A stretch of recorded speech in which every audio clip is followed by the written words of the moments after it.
Welcome to basics of physics. और आज हम डिस्कस करेंगे हमारा potential energy of a spring. ठीक है, स्प्रिंग की पोटेंशियल एनर्जी क्या होती है, उसका एक्सप्रेशन कैसे आता है, उसको हम यहाँ पे डिस्कस करेंगे। स्प्रिंग फोर्स के बारे में डिस्कस करेंगे, ठीक है ना। और spring force displacement of the object पे किस तरह से डिपेंड करता है उस पर हम डिस्कस करेंगे। तो अगर आप चैनल पर नए हैं तो उसको सब्सक्राइब कर लीजिए और बेल आइकन को प्रेस कर लीजिए ताकि नए वीडियोज़ की नोटिफिकेशन आपको मिलती रहे। ठीक है, सो चलिए देखते हैं टॉपिक क्या है हमारा, पोटेंशियल एनर्जी ऑफ स्प्रिंग। ठीक है, देखिए क्या होता है कि हमने तीन अरेंजमेंट किए हुए हैं, पहले इसको समझ लेते हैं हम। हमने तीन अरेंजमेंट किए हुए हैं और ये कोई सरफेस है, इस सरफेस पे एक बॉक्स रखा हुआ है और उस बॉक्स से कनेक्ट किया हुआ हमने स्प्रिंग। ठीक है ना, ओके, नॉर्मल स्प्रिंग हमारा। अब क्या होता है कि अगर ये बॉक्स नॉर्मली रखा है, स्प्रिंग आपने फिट कर दिया, तो ना तो इस पर कोई फोर्स लग रहा होगा, ना ही इस बॉक्स पे कोई डिस्प्लेसमेंट हो रहा होगा। अच्छा, जो बीच की पोजीशन है बॉक्स की, उसको हमने माना है कि वो ओरिजिनल पोजीशन है, फिर ओरिजिन है जहाँ पे डिस्प्लेसमेंट क्या आपका ज़ीरो है। ठीक है, यानी लास्ट तक हम क्या करेंगे, इसको ज़ीरो पोजीशन मान के चलेंगे। ओके, सो एफ एस जो है वो जीरो। अब एफ एस क्या है, ये होता है स्प्रिंग फोर्स। ठीक है, यानी कि स्प्रिंग जो फोर्स लगाएगा इस बॉक्स पे, इस ऑब्जेक्ट पे, वो होगा एफ एस। और एक्स क्या डिस्प्लेसमेंट, यानी या तो राइट जाएगा या फिर लेफ्ट जाएगा, इसका डिस्प्लेसमेंट एक्स होगा। तो नॉर्मल केस में क्या है, इस पर कोई फोर्स नहीं लग रहा है, इस पर कोई डिस्प्लेसमेंट नहीं आ रहा। ठीक है, अच्छा, ये कंडीशन ये हो सकती है कि आप फोर्स लगाओ आगे की तरफ, आप फोर्स लगाओ आगे की तरफ, ध्यान रखना। तो ये बॉक्स क्या करेगा, आगे जाएगा, लेकिन स्प्रिंग क्या करेगा, इसको वापस लाने की कोशिश करेगा, तो स्प्रिंग फोर्स पीछे लगेगा।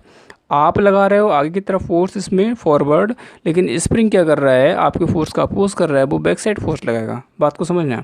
तो डिस्प्लेसमेंट किधर हो रहा है, आपका डिस्प्लेसमेंट हो रहा है फॉरवर्ड डायरेक्शन, लेकिन जो स्प्रिंग फोर्स है और डिस्प्लेसमेंट वो अपोजिट हो जाएंगे, क्योंकि आपने फोर्स लगाया फॉरवर्ड तो बॉक्स आपका आगे जाएगा, लेकिन स्प्रिंग फोर्स लगेगा पीछे, इसको सपोर्ट करने के लिए, बैक सपोर्ट करने के लिए। दूसरा कंडीशन क्या हो सकता है, दूसरा कंडीशन से यहाँ पे दिखाया भी गया, देखो हमने फोर्स इधर लगाया, डिस्प्लेसमेंट हुआ आपका इधर हुआ। ठीक है, और डिस्प्लेसमेंट के बाद क्या हुआ कि यहाँ पे जो स्प्रिंग फोर्स है वो बैक साइड लगा। ठीक है, तो जीरो पोजीशन से इसका डिस्प्लेसमेंट मान लो एक्स है और स्प्रिंग फोर्स आपका अपोजिट है, तो हम कह सकते हैं कि जो एफ एस है यानी स्प्रिंग फोर्स है और जो डिस्प्लेसमेंट वो अपोजिट है दूसरे के। एक केस हमारा ये हो सकता है कि हम स्प्रिंग को क्या करें, कंप्रेस करें, मतलब बॉक्स के थ्रू क्या करें, कंप्रेस करें। तो हम क्या करेंगे, इस डायरेक्शन फोर्स लगाएंगे, लेकिन स्प्रिंग क्या करेगा, अपनी ओरिजिनल पोजीशन को कवर करने के लिए अपोजिट डायरेक्शन में फोर्स लगाएगा। ठीक है, अच्छा, डिस्प्लेसमेंट किधर हो रहा है, ओरिजिनल पोजीशन डिस्प्लेसमेंट हो रहा है बैक साइड। तो जो स्प्रिंग फोर्स है वो आगे लग रहा है और डिस्प्लेसमेंट क्या हो रहा है, बैक साइड हो रहा है। तो यहाँ पे भी क्या होगा, ये अपोजिट होगा। ठीक है, एक्स क्या हमारा नेगेटिव और एफ एस क्या आपका इस डायरेक्शन में, नहीं पॉजिटिव कह सकते हो, लेकिन जो आप फोर्स लगा रहे हो उसी डायरेक्शन में डिस्प्लेसमेंट है और आपके अपोजिट क्या है, स्प्रिंग फोर्स है। अच्छा, स्प्रिंग फोर्स ऐसा करता क्यों, स्प्रिंग फोर्स अपने आप को बैलेंस करने के लिए ना आपके फोर्स को काउंटर करता है। ठीक है, जो आप लगा रहे होते हो। अब चलते हैं हम लोग स्प्रिंग फोर्स की प्रॉपर्टी पे। देखिए स्प्रिंग फोर्स क्या कर रहा है, स्प्रिंग फोर्स हमेशा प्रोपोर्शनल होता है किसके, डिस्प्लेसमेंट ऑफ ऑब्जेक्ट के। ठीक है, स्प्रिंग फोर्स हमेशा प्रोपोर्शनल होता है डिस्प्लेसमेंट ऑब्जेक्ट के और नेगेटिवली डिस्प्लेसमेंट ऑफ ऑब्जेक्ट के। मतलब जितना ज़्यादा डिस्प्लेसमेंट ऑब्जेक्ट होगा उतना ही ज़्यादा स्प्रिंग फोर्स लगेगा अपोजिट डायरेक्शन में, इसलिए नेगेटिव डिस्प्लेसमेंट ऑफ ऑब्जेक्ट की बात की गई है। तो एफ एस जो है वो प्रोपोर्शनल टू क्या होगा, माइनस ऑफ डिस्प्लेसमेंट। ठीक है, एफ एस किसके प्रोपोर्शनल होगा, minus of displacement. Equal to का साइन, और हम प्रोपोर्शनल का साइन हटाते हैं तो इक्वल टू का साइन आता है, कांस्टेंट आता है। एफ एस क्या हो जाएगा, माइनस का के इंटू एक्स। ठीक है, तो जो स्प्रिंग फोर्स है वो क्या, माइनस का के इंटू एक्स हो गया। तो इस स्प्रिंग फोर्स को हम यहाँ पे यूज़ करने वाले हैं। ठीक है, वर्क कैलकुलेट करने में, पोटेंशियल एनर्जी कैलकुलेट करने में। देखिए हम लोग क्या करेंगे यहाँ पे कि जितना भी वर्क हो रहा है थ्रू द स्प्रिंग फोर्स, ठीक है, वो वर्क क्या होगा, इस पूरे सिस्टम में स्टोर हो जाएगा in the form of potential energy, जिसकी हम बात करने वाले हैं। ठीक है, तो चलिए देखते हैं आगे। के क्या आपका स्प्रिंग कांस्टेंट है, अगर के की वैल्यू ज़्यादा होती है, लार्ज होती है, तो स्टिफ होगा। स्टिफ मतलब टाइट, कड़ा जिसको बोलते हैं हम लोग, है ना, कड़कनेस जो होती है। और के अगर स्मॉल होगा, के की वैल्यू स्मॉल होगी तो सॉफ्ट स्प्रिंग होगा, सॉफ्टनेस होगी। ठीक है, इस चीज़ को भी आपको ध्यान रखना है। अच्छा, आगे देखते हैं हम लोग कि assume that we pull the object outward. जैसे हम फिगर बी की बात करें तो हम क्या कर रहे हैं इसमें, देखिए ध्यान से, हम इस ऑब्जेक्ट को आउटवर्ड खींच रहे हैं, बाहर की तरफ खींच रहे हैं। तो स्प्रिंग क्या लग रहा है, स्प्रिंग फोर्स अपोजिट डायरेक्शन में। तो डिस्प्लेसमेंट और एफ एस क्या आपके अपोजिट हैं, इस चीज़ का ध्यान रखना है। ठीक है, चलिए आगे बात करते हैं हम लोग।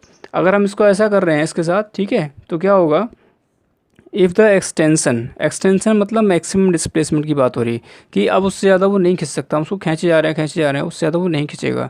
तो पहले जीरो डिस्प्लेसमेंट था, उसके बाद मैक्सिमम डिस्प्लेसमेंट है, इसको एक्सटेंशन की बात कर रहे हो आप, तो वो हम मान ले रहे हैं एक्सएम कि इसके बाद अब वो नहीं खींचेगा, वो टूट जाएगा। So work done by the spring force, work done by the spring force, not external force, only spring force की बात हो रही है। हम जो फोर्स लगा रहे हैं उसकी बात नहीं हो रही, वो वर्क नहीं कर रहा है, जो स्प्रिंग फोर्स वर्क कर रहा है उसकी बात कर रहे हैं। तो उस एक्सप्रेशन को हमें आप समझते हैं कि स्प्रिंग फोर्स का वर्क डन कैसे होता है, क्या होता है, ठीक है ना।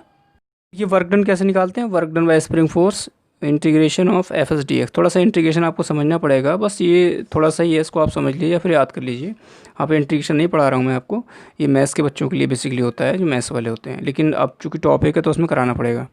तो जो work done bye spring force है वो क्या होता है, integration of spring force into d x, ठीक है।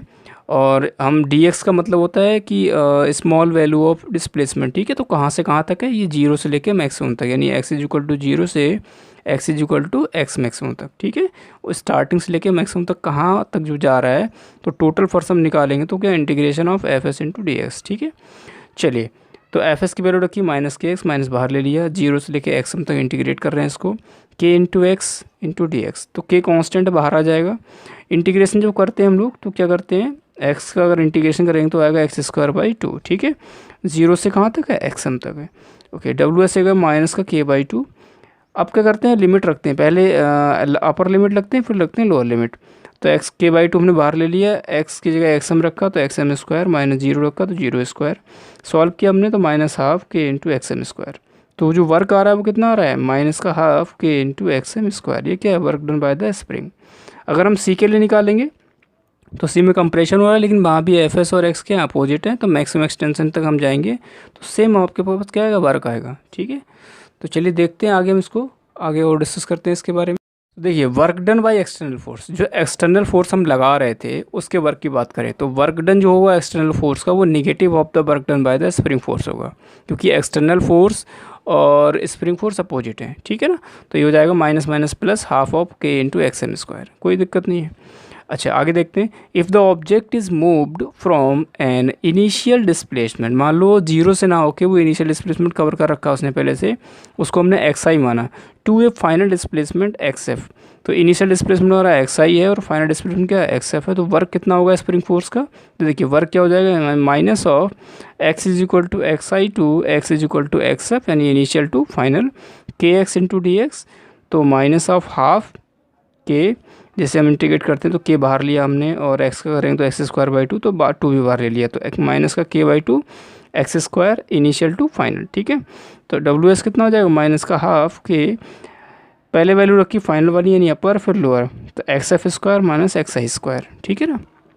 तो ये हो जाएगा आपके पास work done by the spring force is equal to half k into x i square. जब अंडर मल्टीप्लाई करें तो माइनस माइनस प्लस, ये माइनस का हो जाएगा, तो माइनस का half k into F square.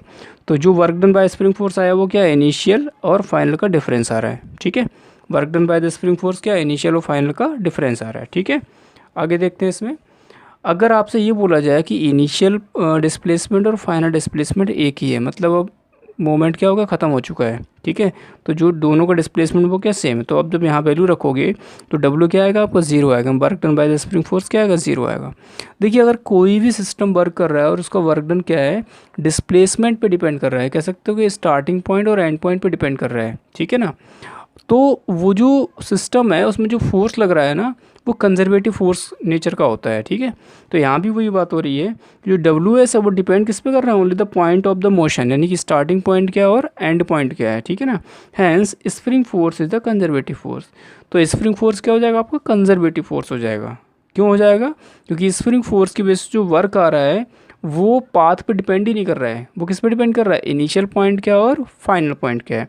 अगर मान लो घूम के आप वहीं पे आ गए तो टोटल डिस्प्लेसमेंट हो गया जीरो, वर्क हो गया जीरो। तो वर्क डन जब जीरो होता है तो वो कंजर्वेटिव फोर्स के लिए होता है, नॉन कंजर्वेटिव के लिए नहीं होता है, ठीक है। नॉन कंजर्वेटिव में जो वर्क होता है वो पाथ डिपेंडेंट होता है, ओके। तो ये था आपका potential energy of the spring. तो देखिए, जो वर्क की बात हो रही है, जो वर्क आ रहा है due to the spring force, वो किस में स्टोर हो रहा है, इन द पोटेंशियल एनर्जी, ठीक है ना, इन द सिस्टम। जो पोटेंशियल एनर्जी की फॉर्म में क्या हो रहा है, सिस्टम में स्टोर हो रहा है, ठीक है। सो ये था आपका potential energy of the spring. तो आपको एक्सप्रेशन ध्यान रखना है, आपको छोटा सा कॉन्सेप्ट याद रखना है, और आपको के बारे में याद रखना है कि लार्ज है तो क्या होगा और स्मॉल है तो क्या होगा। लार्ज है तो स्टिफ होगा यानी टाइट होगा, और के अगर स्मॉल है तो सॉफ्ट स्प्रिंग होगा। इस पर क्वेश्चंस आपके अराइज होते हैं। सो अगर आपको इन्फॉर्मेशन अच्छी लगी तो आप उसको शेयर करिए ताकि और बच्चों को इसका बेनिफिट मिल सके।